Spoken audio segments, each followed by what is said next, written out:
Former President Trump in a rage after an Associated Press investigation finds just 182 cases of potential voter fraud out of the more than 3 million Arizona ballots cast in last year's presidential election. When Fox News mentioned the findings, Trump responded, and we put this up on screen.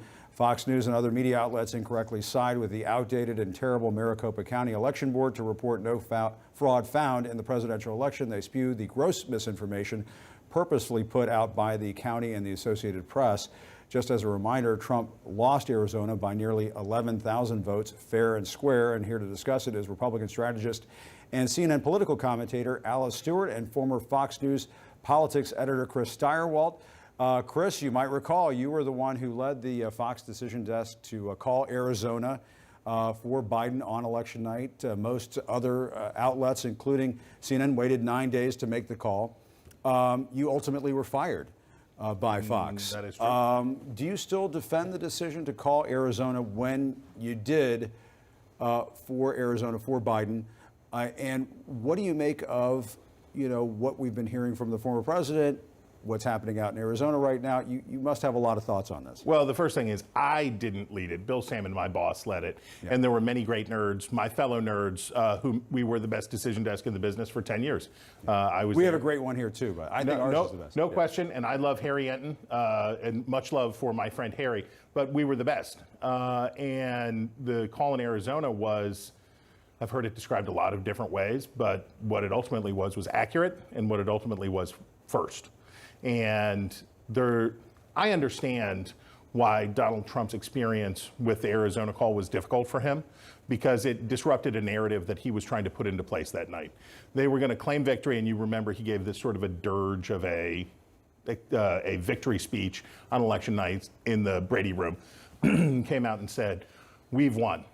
But when he said we won, there were one of the 5 key states. There were 5 states, Wisconsin, Michigan, Pennsylvania, Georgia, and Arizona, that everyone was watching the most closely, that you were watching, that your decision desk was watching, that mattered the most. And when we flipped Arizona red to blue, that meant that Trump was hit under the waterline, right? That if he didn't have This wasn't just one of those blue wall states going. No, this was a big flip. Yeah. And that meant that he would definitely need Pennsylvania, and he looked far away from home in Pennsylvania. So I understand why Trump was angry about Arizona, and I understand why he was angry about the call, because it disrupted a narrative that he wanted to put in place so that he could steal the election. And our reporting was, at the time, that Trump or his people or both were burning up the phone lines to Fox executives, Rupert Murdoch, the Murdoch family, and so on, to try to change this call that you made, that your team made. Did you pick up on any of that? Were you involved in any of those discussions? You can't pay attention to what partisans say on election night. They're mad. When they lose, they're mad. Yeah. So I was not unfamiliar with that. What was unfamiliar, and this is different, and this is the question for the Republican Party going forward, there were so many people, and I can think of Kevin McCarthy, I can think of Steve Scalise, I can think of Ted Cruz, a bunch of Republicans that went along with the scam that followed after that, and that genuinely surprised me. What happened in the days and weeks leading up to January 6th after that was truly shocking to me. And I have a low opinion of humanity.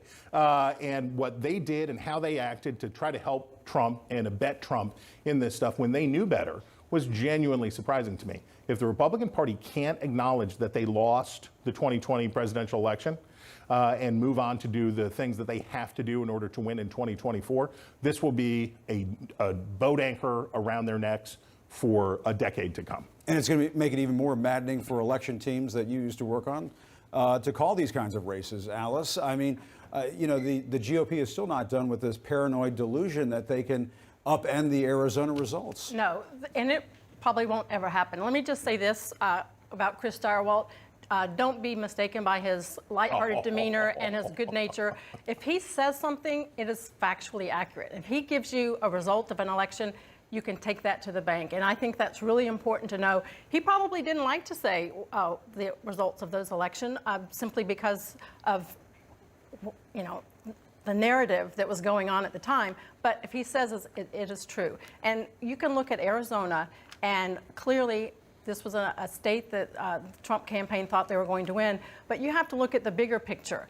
When we're looking at questions of the election integrity across the board, Trump, Giuliani, and that team has brought legal challenges to the election results over 60 times to no avail. And now what we're seeing in Arizona and also some in Georgia and Pennsylvania, we're seeing audits and we're seeing new inquiries, but that is not going to end result, and it's not going to be a new result, because these are still the same numbers that we saw on election night and in the days and weeks to follow. And Chris, I have to ask you what you make of this so-called audit that is happening in Arizona right now, this quest for bamboo ballots and so on. As somebody who has called elections every 4 years, how nutty is this? Well, the first thing let me say is I love your heart, Alice Stewart.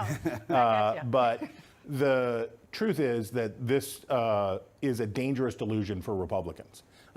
They're sucking up to their base to try to give them the things that they want. So in Texas currently, they have a piece of legislation that wouldn't do anything. Turnout doesn't have a partisan opinion. High turnout elections can favor Republicans and Democrats. Republicans are working on this legislation, doing these audits, doing this other stuff. Why? Because they want to suck up to their base and folks in their base who think the election was stolen. That doesn't help Republicans with the voters who they need. The Pew Research Center's recent comprehensive work on what happened in the 2020 election. How did Republicans lose the election? They got crushed in the suburbs. Joe Biden's numbers in the suburbs went up by 11 points over Hillary Clinton. It was a big defeat. How does a party that is struggling with embracing vaccines, how does a party that is struggling with how to talk to these very voters, talking about this stuff is toxic. This is a poison, and it reinforces. The way the Republican Party lost the Senate was by these shenanigans, this foolishness in Georgia. 2 Senate seats, they lost them. They deserve to lose them. If they can't get over this and get through it, they'll lose again. And Alice, Chris mentioned vaccine misinformation. President Biden going after Facebook, saying that they're killing people. What do you think of that?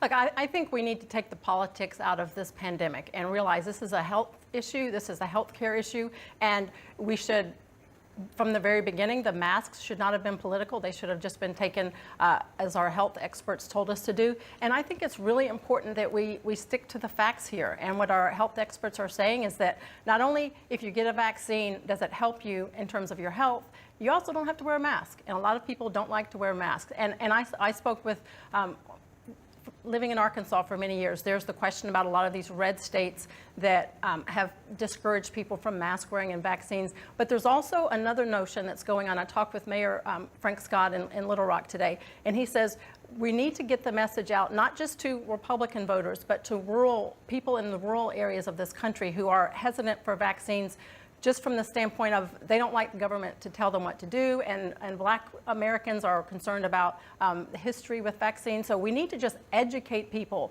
Republican and Democrat, about the safety of getting a vaccine. And Chris, I have to ask you before I let you go. Every night on Fox, your former employer, there are hosts, Tucker Carlson first among them, night after night, spreading misinformation and fear about COVID vaccines. Is he killing people? Are they killing people? Well, I would put it this way: they're chasing, they're pandering. Poor people with low. Because you worked at Fox, and you know what were they doing? Well, what is going on? I wasn't over there. You weren't part of that team, I wasn't on the opinion side, but I can tell you this: who are the people in America who have the lowest vaccine acceptance rate? It is poor people with low educational attainment levels. And it is, yes, a lot of red states and a lot of Republicans, but it's also a lot of African Americans, it's a lot of Black and brown people, it's people of color. So this is the reality. What people who are doing this stuff, Ron Johnson, a senator from Wisconsin, is engaging in similar behavior as you described. They're pandering, they're not turning people. Yes, they're making it worse, and people should get vaccinated, but they're not powerful here. They're pandering, and that's the sad part.